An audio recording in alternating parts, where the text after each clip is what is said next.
నమస్తే దోస్తులు. ఇక హైదరాబాద్ దమ్ బిర్యానీ అయితే మంచిగా అయితే రెడీ చేసుకుందాం. ఏంటంటే చాలా రోజులు అయితే అందు వీడియో పెట్టక అందరు అడుగుతారు ఏందన్నా వీడియో రావట్లేదని. ఇక మీరైతే మరి ఇక డైలీ వస్తాయి అన్నమాట.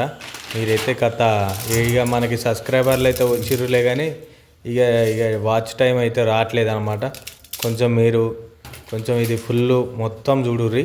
ఇక వీడియో నచ్చితే మాత్రానికి ఇక లైక్ అయితే చేసుకోర్రి. ఇక ఇక ముందు ముందు మంచి వీడియోలు కావాలంటే మాత్రం మన ఛానల్ అయితే సబ్స్క్రైబ్ చేయుర్రి. ఇక సోల్జర్ కుక్ ఓకేనా దోస్తులు. ఇక మసాలా రెడీ చేస్తున్నాం అనమాట. ఇక దమ్ బిర్యానీలోకి ఇక మనం రెడీమేడ్ మసాలా వాడం కాబట్టి ఇక మొత్తం తీసుకొని వచ్చిన ఇక డీమార్ట్ నుండి అయితే మొత్తం తీసుకొని వచ్చిన మసాలాలు ఏమేమి మసాలాలు ఇక ఈ వీడియోలో చూసి మాత్రానికి దూరంగా వేపుకోవాలి. ఇక మనకి దమ్ బిర్యానీ కాబట్టి మంచిగా ఫ్రైడ్ ఆనియన్స్ అయితే ఇక నూనెలో మంచిగా వేపుతున్నాను గోల్డెన్ కలర్ వచ్చిన దాకా. ఇక చూసిర్రా దూరంగా వేపుకున్న తర్వాత చల్లపరుచుకొని మంచిగా గ్రైండింగ్ పెట్టుకోవాలి. ఇక తర్వాత ఇక చికెన్ అయితే నేను 30 కిలో అయితే తీసుకున్నాను. ఇక మంచిగా ఇక 2 చెంచాలు అద్రక్ లహసన్ పేస్ట్ వేసిన. ఇక 2 చెంచాలు ఇక కారము ఇక స్పైసీకి తగ్గట్టు మీరైతే వేసుకోవచ్చు. ఇక పసుపు వేసుకున్నాను 1 చెంచా. ఇది తగినంత ఉప్పు అనమాట. ఇక మనకి ఎంత సాల్ట్ పడుతుందో గది చూసుకొని వేసుకోవడమే. ఇక వేసుకున్న తర్వాత ఏం చేయాలి, ఇక మనం రుబ్బి పెట్టుకున్న ఇక మసాలా ఉంది కదా గది అయితే మాత్రానికి వేసుకోవాలి. 1 చెంచా సరిపోతుంది. ఇక పుదీనా ఉంటే పుదీనా వేసుకోర్రి, లేకపోతే కొత్తిమీర ఉంటే కొత్తిమీర వేసుకోర్రి. 1 నిమ్మకాయ అయితే పిండుకోర్రి. ఇక పిండుకున్న తర్వాత ఏం చేస్తారు, ఇక పెరుగు వేసుకొని ఇక ఫ్రైడ్ ఆనియన్స్ చేసినాం కదా ఇక కొన్ని అయితే ఇక మనం దీంట్లో వేసుకోవాలి. ఇక పెరుగు వేసుకొని కాదంత నూనె ఇక మన ఫ్రైడ్ ఆనియన్స్లో నూనె ఉంటుంది కదా ఇక మంచిగా నూనె వేసుకొని కలుపుకొని పక్కన పెట్టుకోర్రి.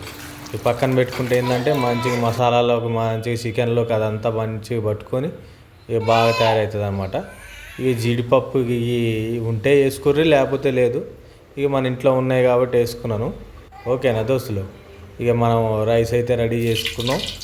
ఇక ఏంటంటే ఇక అన్ని యూట్యూబ్ ఛానళ్ళల్లో ఇక దమ్ బిర్యానీ ఎలా చేస్తారో ఇక మనకంటే ఇక మొబైలే ఉన్నది కాబట్టి ఇక ఏదో చేస్తాను.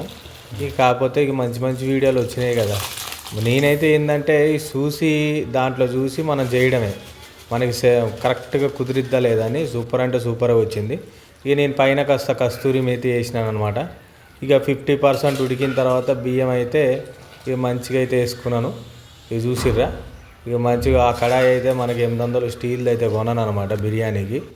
ఇక ఎప్పుడైనా ఇంట్లో పనికొస్తుంది కదా అని చేసుకున్నాను. ఇక పైన ఫ్రైడ్ ఆనియన్స్ చల్లుకొని ఇక కాజులు వేసుకున్నాను, ఫ్రైడ్ కాజులు. ఈ తర్వాత పుదీనాను కొత్తిమీర అయితే వేసుకున్నాను. ఇక ఫుడ్ కలర్ ఉంటే ఫుడ్ కలర్ అయితే వేసుకోర్రి, లేదంటే ఇక మామూలుగా సాఫ్రాన్ ఉంటుంది కదా సాఫ్రాన్ మంచిగా పాలల్లో వేసుకుంటే అది కూడా కలర్ వస్తుంది. ఇక మనకి సాఫ్రాన్ లేదు కాబట్టి మంచిగా అయితే ఫుడ్ కలర్ వేసుకొని గదంతా నెయ్యి వేసుకొని ఇక ఏముంది ఇక పాలిథిన్ కవర్ మొత్తం చుట్టి ఇక మొత్తం పెట్టడమే అనమాట. ఇక 40 నిమిషాలు మంచిగా పెట్టుకుంటే ఇక చూసిర్రా గుమ్మగుమ్మలాడే బిర్యానీ దమ్ బిర్యానీ అయితే కరెక్ట్ పర్ఫెక్ట్గా అయితే వచ్చిందనమాట. అంటే ఆ టేస్టు ఆ మసాలా పర్ఫెక్ట్గా అయితే పిల్లలు కూడా మంచిగా తిన్నారు. మీరు కూడా ఇక మన ఛానల్లో చూపించినట్టయితే మీరైతే చేసుకోర్రి. ఓకేనా దోస్తులు. ఇక ఉంటానా మరి. ఇక ఎందుకంటే ఇక యుద్ధ వాతావరణం అయితే ఇక పాకిస్తాన్ తోటి గత లొల్లులు ఉన్నాయి కాబట్టి ఇక వీడియోలు చేయలేకపోతాను కానీ ఇక డైలీ అయితే వస్తాయి మరి. ఓకేనా దోస్తులు. మీరైతే మంచిగా సపోర్ట్ చేయర్రి. ఉంటానా మరి. జై భారత్, జై హింద్.